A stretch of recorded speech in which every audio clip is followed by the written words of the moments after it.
Hey guys, what's up?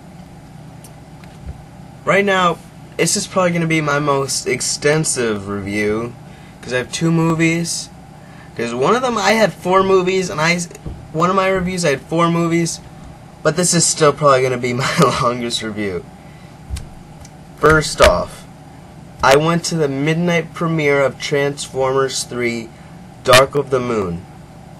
Now, the Transformers movies are very hyped up, and they're very well made effects-wise. And the first one, great movie. I mean, when you see it a second time, it's gonna be a bit boring, but when you see it the first time, it's amazing. It's mind-blowing. It's great. The second one, they had a little trouble with balancing out the action and the overall story of the movie. And who cares about the story of one of the characters that doesn't even need to be in the movie? Like, I don't know who he is, but that one Sector 7 Arab guy that he's like in all of them, and they don't need him. I mean, I don't dislike the guy. He's funny. He was in Don't Mess With His Own, but they don't need him. And They had Megan Fox, a very beautiful woman, but she was really smart-mouthy. You see, they got rid of her in Transformers 3 because Megan Fox stated a comment saying that Michael Bay directs like a Nazi or something, and Steven Spielberg heard about that because he's like the executive producer. He heard that and he told Michael Bay to fire her. That was just not right, and he did. So no more Megan Fox, but they have a British Victoria's Secret model, and she's also very beautiful. So they added her in the story. But first off, okay, I'll start on Transformers 3, the movie itself.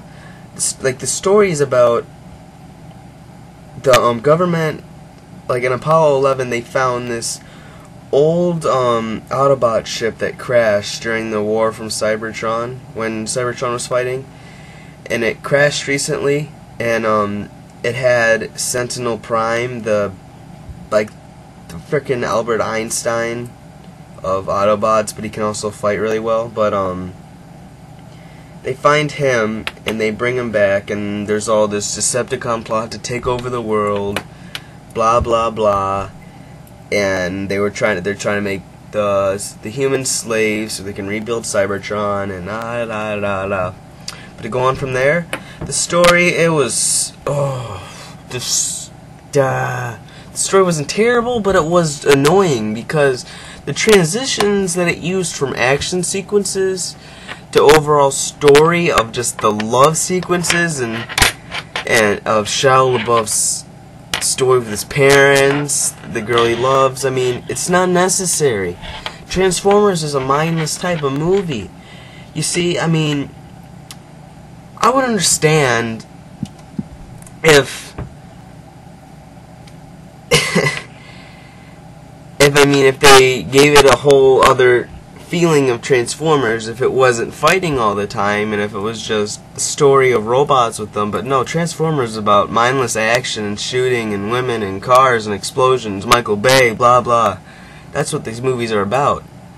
But they don't get it in their mind from Transformers 2. A lot of people didn't like that movie because they transitioned for a long time from one boring sequence to another action sequence. But I mean, those small transitions build up and they annoy people and they get people bored because people want to go to that movie and see action. I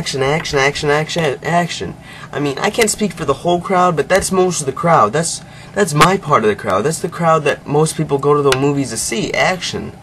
I mean, there's a small part of the crowd where they guess they want to see the story, but I could care less about the Transformers story. I love story in movies, but Transformers, I could care less about story in movies. It's just, they didn't need story, so much story. There was all this Cold War Russian stuff that kept secret with the U.S. That was just It was boring. It was 12. I wanted to go to sleep, practically. But, I mean, getting past the beginning, all the boring transitions, I have seen, without a doubt, some of the best effects, action sequences I have ever seen my entire life. I mean, this year's Sucker Punch, that was amazing. That just changed my minds for action movies. This movie, just almost better than Sucker Punch. I can't say it's better than Sucker Punch action, because Sucker Punch action is hard to beat. But this movie, the slow-mo, just the overall action of punching, explosions, fists, guns, it was so good. I mean, it was like a Lord of the Rings ending. Because, I'm not going to spoil too much, but how they ended it, there's not much to say with so many more bad guys. I don't think there's many more bad guys that they could use in the Transformers story. I mean, I saw the old cartoon show. I remember, I knew the characters. I knew who the villains were. They're going to have a hard time fighting some new villains. Not saying all the villains... Not saying that there's no villains left, but I'm just saying they're going to need to find some new villains. But... I mean, it was filmed in Detroit, partially, my town, Yippee. Also filmed in Chicago. That's pretty cool. I've been there a ton. A lot in DC. Yeah, cool. But, there's not much more to say about this movie. This movie was very good, action-wise. I give it 9 out of 10, action-wise. 9.5 out of 10 action-wise, when the action sequences are playing. I give it 7 out of 10 as an overall movie, because those transitions changed my mind with this movie. The action sequence was amazing. I have to say that they were amazing. But they gotta learn to get rid of those transitions. They can't have all those transitions with the boring U.S. story. The U.S. government involved in all of this. I could care less about that. I just want to see robots fight each other to the death. But I guess 7 out of 10 movie. 9.5 out of 10 action-wise, if you just watch the action. But 8 minutes in, and that's my Transformers review. But I also have Bad Teacher that I saw a week ago, and I forgot to review it because I'm lazy, of course. That sucks. Bad Teacher, a lot like Bad Santa. Bad Santa, hilarious movie. I loved it. One of my favorite comedies.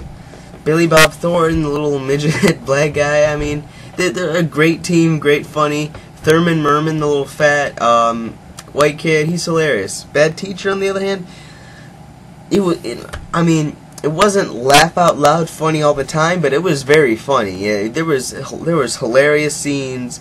Cameron Diaz did a great job playing her role as a bad girl.